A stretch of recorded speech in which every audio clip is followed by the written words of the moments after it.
ज़्यादातर समाज में आर्य समाज के बारे में लोग यही जानते हैं कि आर्य समाज एक ऐसा संगठन है जो मूर्ति पूजा का विरोध करता है। इससे ज़्यादा आर्य समाज के बारे में ज़्यादातर लोग नहीं जानते। कुछ आर्य समाज के बारे में समाज में दुष्प्रचार किया गया है, और वो दुष्प्रचार इसलिए किया गया क्योंकि आज यदि ईसाई मिशनरियों को, मुल्ला मौलवियों को, विधर्मी लोगों को यदि किसी से खतरा है तो वो आर्य समाज से खतरा है। ये बात मैं आपके बीच में आर्य समाज के मंच पर बैठा हूँ इसलिए नहीं बोल रहा हूँ। बड़े बड़े मुल्ला मौलवी सब इस बात को कह रहे हैं कि आज आर्य समाज के तर्कों का, प्रश्नों का जवाब हमारे पास में नहीं है। हमको यदि झुकना पड़ता है तो आर्य समाज के सामने झुकना पड़ रहा है। तो निवेदन मैं आपके बीच में कर रहा हूं कि विदेशी विधर्मी इस बात को बहुत अच्छी तरह से जानते हैं, समझते हैं कि अगर हिंदू आर्य समाज के संपर्क में रहा तो इसका फिर कुछ बाल बांका नहीं हो सकता, हम इसको कन्वर्ट नहीं कर पाएंगे। और यदि इस हिंदू को अपना निवाला बनाना चाहते हैं तो इसको आर्य समाज से दूर करो, क्योंकि हम जैसे ही आर्य समाज, जैसे हिंदू समाज को अपने में कन्वर्ट करते हैं, इस पर प्रहार करते हैं, इसकी मान्यताओं पर, इसके धर्म पर, इसकी संस्कृति पर, तो सबसे पहले आर्य समाज आकर के ढाल बन जाता है। आर्य समाज सारे प्रहारों को अपने ऊपर लेता है। इसलिए आर्य समाज से हिंदू दूर हो जाएगा तो हिंदू आराम से अपना निवाला बन सकता है। इसलिए एक बहुत बड़ा षड्यंत्र धरती पर चल रहा है कि आर्य समाज को बदनाम कर रहे हैं लोग। कहते हैं जी आर्य समाजी लोग होते हैं ईश्वर को नहीं मानते, राम को नहीं मानते, कृष्ण को नहीं मानते, किसी देवी देवता को नहीं मानते। ऐसे लोगों के सत्संग में जाने का कोई औचित्य नहीं है। ये समाज में एक भ्रामक प्रचार किया जा रहा है। मैं आपके बीच में निवेदन करूंगा कि आर्य समाज है क्या चीज, इसको समझिएगा आज, और समझ करके अपने बच्चों को जरूर इस परंपरा से जोड़ने का प्रयास करें। पहला आरोप जो आर्य समाज पर लगता है कि आर्य समाजी लोग मूर्ति पूजा के विरोधी हैं, मूर्ति पूजा नहीं करते। लेकिन मेरा मानना यह है कि धरती पर यदि सबसे बड़ा कोई मूर्ति पूजक होता है तो आर्य समाजी ही होता है। आप कहेंगे महाराज जी कैसे? तो मैं आपको प्रमाण देता हूं। आप सभी बुद्धिजीवी लोग यहां पर बैठे हुए हैं। देखो, दो प्रकार की मूर्तियां होती हैं। एक मूर्ति भगवान की बनाई गई होती है और एक मूर्ति इंसान की बनाई हुई है। अच्छा, मैं आपसे यह पूछना चाहता हूं, आप मुझे बताएं कि भगवान की बनाई मूर्ति श्रेष्ठ होगी या इंसान की बनाई मूर्ति श्रेष्ठ होगी? सीधी सी बात है। और भगवान की बनाई मूर्ति अच्छी नहीं होगी, बल्कि भगवान की बनाई मूर्ति सच्ची भी होगी, है ना? अच्छी भी और सच्ची भी, झूठी नहीं होगी वो। तो भगवान की बनाई मूर्ति कौन सी है? ये आप सभी बैठे हुए हैं। इंसान भगवान की बनाई हुई मूर्ति है, और इंसान की बनाई मूर्ति मंदिर के अंदर जो आप रखते हैं, ये इंसान की बनाई मूर्तियां हैं। भगवान की बनाई मूर्ति हंसती भी है, बोलती भी है, चलती भी है, फीलिंग करती है। आप खिलाएंगे तो खाएगी, आप प्रणाम करेंगे तो आपको आशीर्वाद देगी। लेकिन इंसान की बनाई मूर्ति ये सब नहीं कर सकती। इसलिए भगवान की बनाई मूर्ति श्रेष्ठ है। और आर्य समाज इतना ज़्यादा पितृ पूजा पर, हमारे यहाँ पितृयज्ञ है, माता पिता की सेवा पर, सास ससुर की सेवा पर, अपने बड़ों की सेवा पर, गुरुजनों की सेवा पर कितना ज़्यादा प्रयास और कार्य कर रहा है। कितने सारे गुरुकुल चल रहे हैं हमारे आर्य समाज के, जहाँ पर एक मानव को मानव बनाने का एक प्रशिक्षण दिया जा रहा है। कितने सारे वृद्धाश्रम चलते हैं आर्य समाज के, कितने सारे कन्या गुरुकुल चल रहे हैं आर्य समाज के, जहाँ पर उन बेटियों को भी शिक्षा दी जा रही है। ऐसे भी समाज के वंचित लोग हैं जो समाज की मुख्य धारा से नहीं जुड़ पा रहे, उनको भी जोड़ने का, मुख्य धारा में लाने का काम आर्य समाज कर रहा है। यानी भगवान की बनाई मूर्तियों की बहुत अच्छी तरह से सेवा करने का काम आर्य समाज करता है। तो ये बात रही, जो लोग ये कहते हैं कि आर्य समाज के लोग मूर्ति पूजा नहीं करते, हम तो सच्ची मूर्ति पूजा करते हैं। दूसरा आरोप लोग ये लगाते हैं, जी ये तो मूर्ति पूजा का खंडन ही करते रहते हैं। अब कौन सी मूर्ति का? कहते हैं ये पत्थर पूजा का खंडन करते हैं। मंदिर के अंदर जो मूर्तियां उनका खंडन करते हैं। अब आप मुझे एक बात बताओ, देखो सीधी सी बात है कि आर्य समाज के लोग जो मंदिरों के अंदर जो मूर्तियां रखी हुई हैं, जो इंसान की बनाई हुई है, इनकी पूजा नहीं करते। ठीक है, बात समझ में आ रही है आप लोगों के? अच्छा, इन मूर्तियों को बनाता कौन है?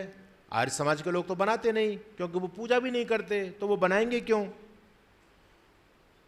जब आपके यहाँ नवरात्रे आते हैं, गणेश चतुर्थी का पर्व मनता है, तो मुझे आप एक बात बताएं कि इन मूर्तियों को बनाता कौन है? क्या आर्य समाजी बनाते हैं या दूसरे लोग बनाते हैं? दूसरे लोग बनाते हैं। अच्छा, इन मूर्तियों को मार्केट से खरीद करके कौन लाता है? आर्य समाजी लाते हैं या दूसरे लोग लाते हैं? इन मूर्तियों को बाजार से खरीद करके अपने घर में इनकी पूजा कौन करते हैं 10 दिनों तक? आर्य समाजी या दूसरे लोग?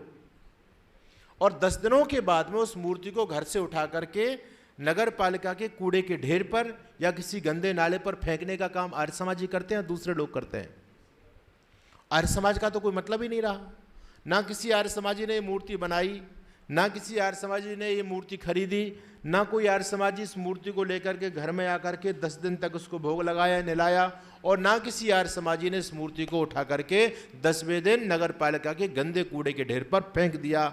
आर्य समाज का तो कोई दूर दूर से कोई संबंध नहीं रहा। लेकिन आरोप किसके ऊपर लगता है? आर्य समाज के ऊपर लगता है कि आर्य समाज के लोग मूर्ति पूजा का खंडन करते हैं। हमने कहाँ खंडन किया? बिल्कुल सरासर निराधार आरोप हैं। और तीसरी बात मैं आपको यह बताना चाहता हूं, प्रबुद्ध लोग मेरी बात को समझने का प्रयास कीजिए। ये जो मूर्ति पूजा चली है हमारे समाज के अंदर, इस मूर्ति पूजा का शास्त्रों में कहीं पर कोई भी प्रमाण नहीं मिलता है। केवल आर्य समाज ही नहीं है, जितने भी समाज सुधारक संत इस धरती पर आए, सबने इसका विरोध किया है।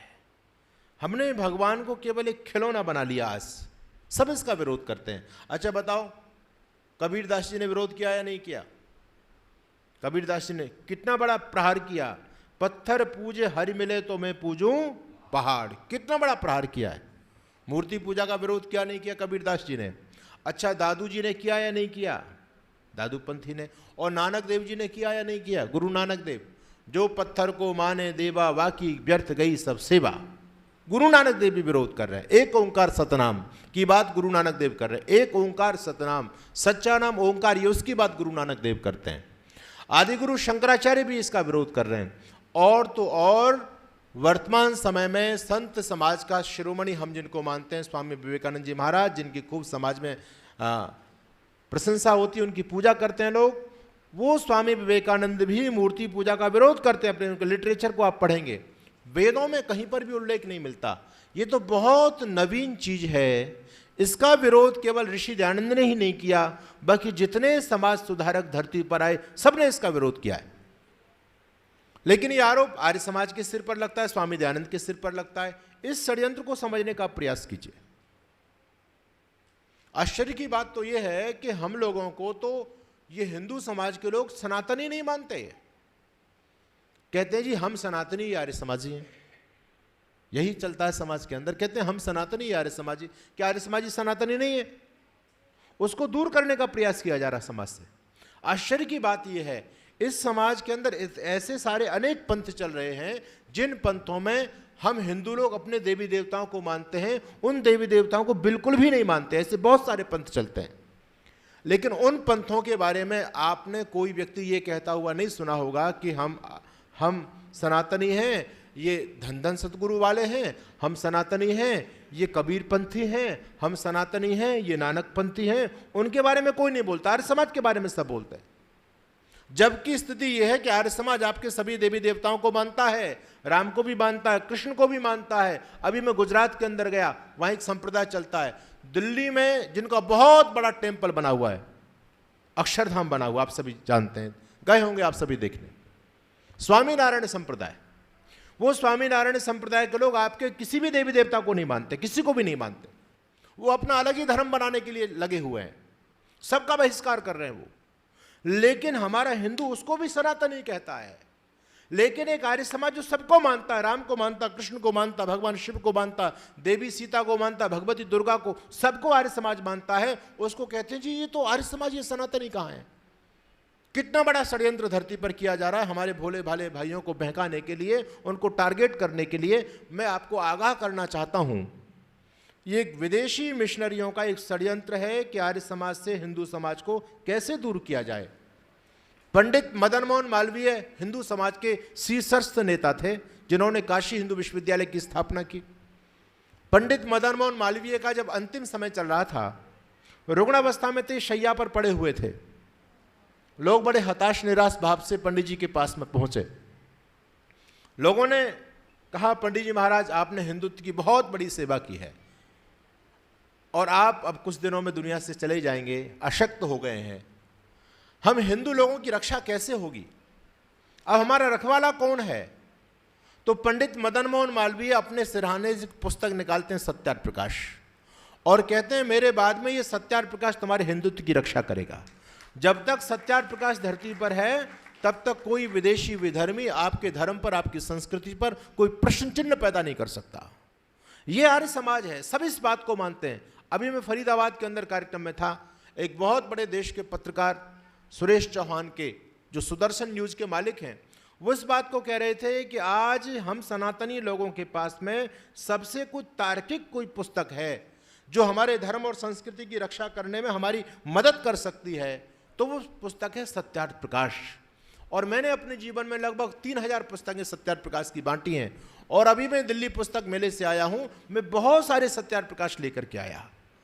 तो इस बात को सभी, जो भी प्रबुद्ध व्यक्ति है, जो भी हिंदुत्व के जागरण में लगा हुआ व्यक्ति है, चाहे वो हमारे यति नरसिंहानंद महाराज हों, चाहे अपने सुरेश चौहान के हों, चाहे कमलेश तिवारी हों, कोई भी व्यक्ति हो, किसी को भी आप ले लीजिए, सबके थैले में आपको सत्यार्थ प्रकाश मिलेगा, जो ऋषि दयानंद का सबसे अद्भुत ग्रंथ है।